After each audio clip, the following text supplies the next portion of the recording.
4,5 lista tekis chiqdi devori. Tepasini 3,5 lida qilib berdik. Mana karashniklari 3 lida bo'ldi.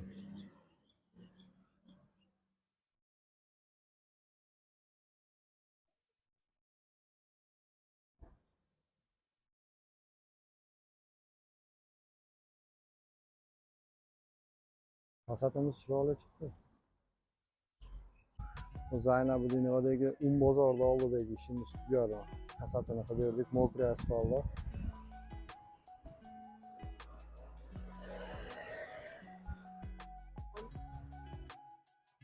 Uzun qilib palasi tortib qo'ydik.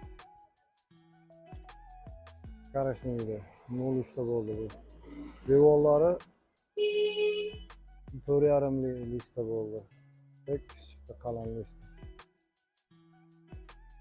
Parapetiga ham karashnik tortib qo'ydik, palasa qilib.